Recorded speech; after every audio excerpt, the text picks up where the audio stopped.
of Jawaharlal Nehru Medical College, bringing immense pride to his alma mater through his professional excellence and contributions to the medical fraternity.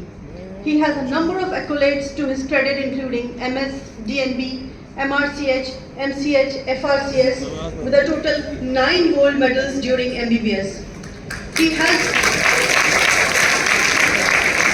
over 150 peer-reviewed publications, several books and chapters, 183 invited lectures, and is currently the leading authority on musculoskeletal oncology and limb salvage reconstruction.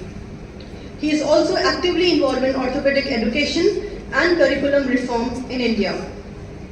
Besides orthopedics, he is a keen writer. He has authored 2 books, one of which is Man with a White Beard. Dr. Shaah is a columnist and contributes op-eds regularly to Indian Express, Hindustan Times, The Hindu, Telegraph, and to web portals including The Wire, The Scroll, and The News Laundry. Professor Shaah Khan has always been a pillar of support to his colleagues and juniors, readily offering his expert opinion whenever sought. His willingness to assist patients referred from Aligarh is deeply appreciated and reflects his enduring bond with his alma mater and its people. I request Professor Shaah to kindly come on the dais and address the audience. Sir.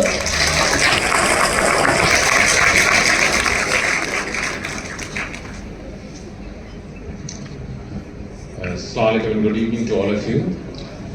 Respected teachers, my seniors, Honorable Vice Chancellor Ma'am, Professor Mohammad Habib Raza, Professor Amjad Rizvi, Professor Najam Khaliq, Professor Nigir Asif, boys and girls, and of course my dear friends.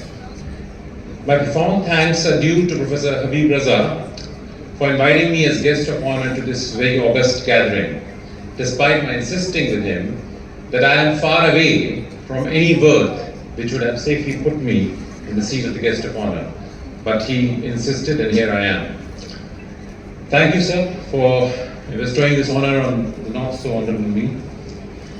Ladies and gentlemen, every time I return to the Jawaharlal Nehru Medical College, either as an examiner or a speaker like in such an event, or for a conference, or maybe as a traveler of memories, going around the campus with my dear friend Dr. Hassan Haris, I feel I am home.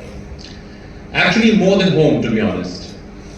Because home has restrictions, and you know it better, of the types which I hardly felt at JNMC during those years starting from 11th of September 1988, when Dr. Hassan Haris and we entered the premises of this wonderful place.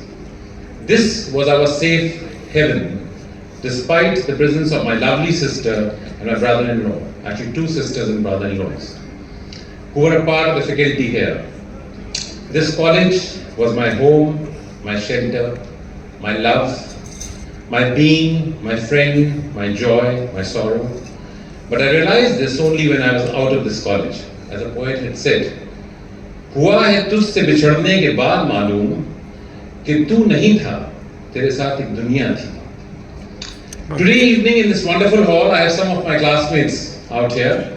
Dr. Hassan Haris, of course, Dr. Atiyah Zakaurab, Dr. Athar Ansari, Dr. Nasreen Noor, Dr. Nahid, and interestingly, my batchmate from class 3 of school and of MBBS, an eternal host for some of us in London, and the wife of a very dear friend, and herself a renowned practitioner of our town, Dr. Huma Kabir. This is but quite surreal in a way, and I'll tell you why. We are this evening rooted in a common soil which has nurtured us many moons ago. And isn't it unique to have all of us under one roof saying goodbye to a batch who is just 33 years younger to us, just 33. And now, suddenly I understand what Oscar Wilde meant when he said, "The tragedy of old age is not that one is old, but that one is young." Try to understand what he said. Once in JNMC, in the next 12 years of my life, was a living soup of fabulous associations, most envious friendships, and importantly, most sacred lessons of life. So the building, which is just next door, is not merely walls and concrete for me. It is an echo chamber of the most beautiful memories of my life. It stores our endless laughters without reason, our secrets, our pranks, our flailed love stories, and to an extent our hate stories too. Unfortunately, time, which is that tireless river, has carried me from these banks away, where I had once built castles of hope and desire. Yet I keep coming here again and again, wading back into familiar waters of love and life. And coming back here every time is like visiting a shrine of faith. Ladies and gentlemen, I'll tell you why I hold this place so sacred. A couple of weeks ago, I was in London at Huma's Place, and I was attending the British Orthopaedic Association meeting in Liverpool in the UK. And at the sidelines of this meeting, I met some of my JNMC orthopedic surgeons, and we planned to take a group photo, a selfie. We made a small huddle, a semicircle to be precise, and we took the picture. This group had some of the finest orthopedic surgeons of England. It so happened that a British friend of mine, a very renowned musculoskeletal oncologist, was passing by and he saw me there. Later on during the conference, he asked me what I was doing with that group of elite orthopedic surgeons of UK. And I said, we went to the same medical school. What he replied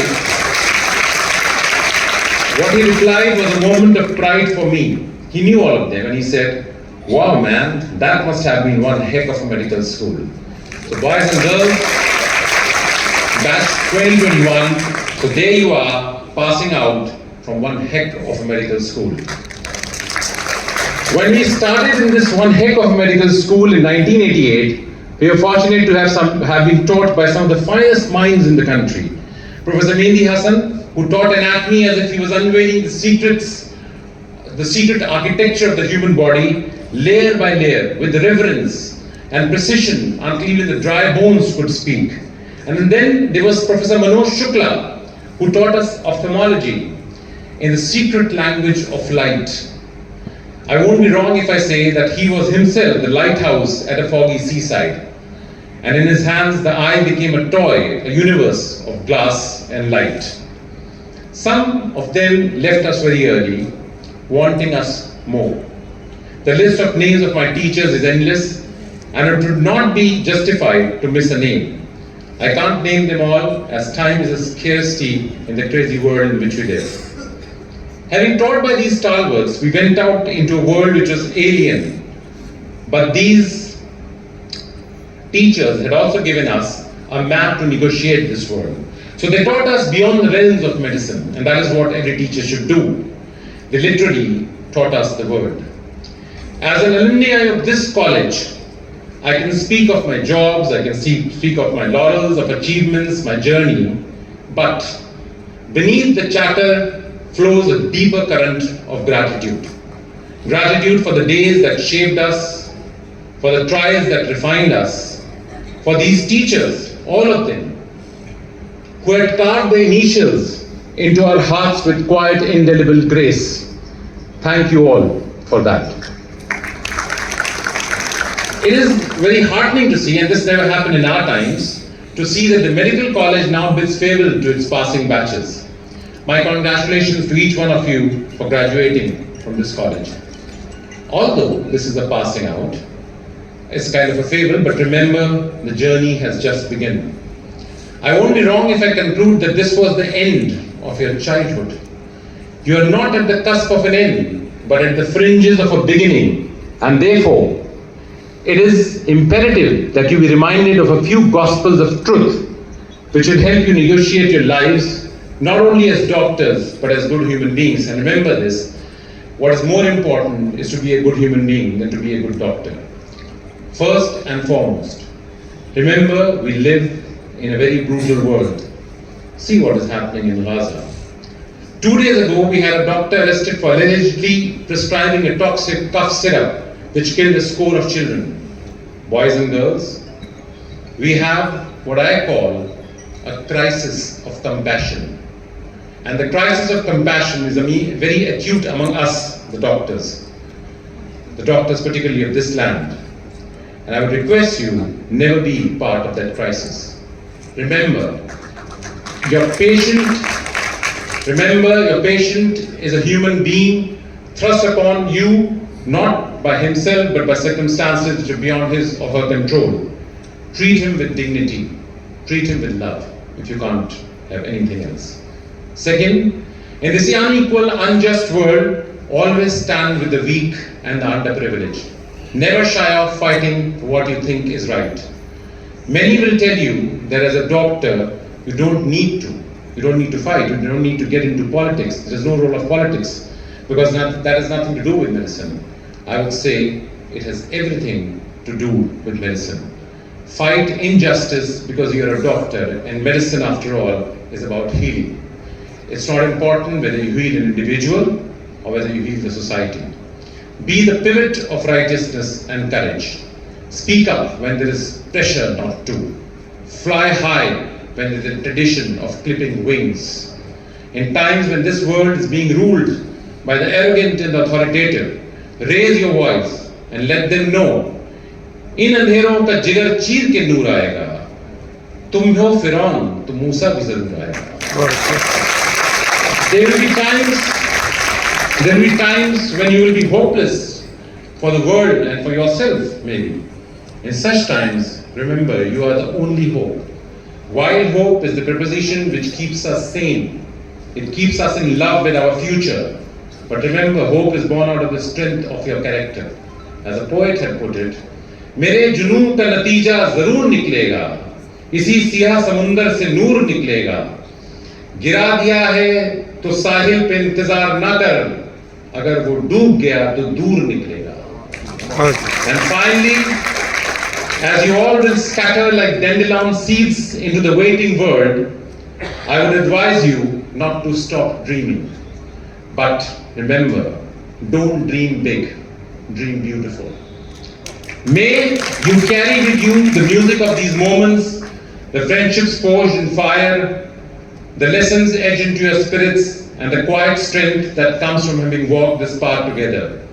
Let your steps be bold, your heart remain soft, and your light never dim.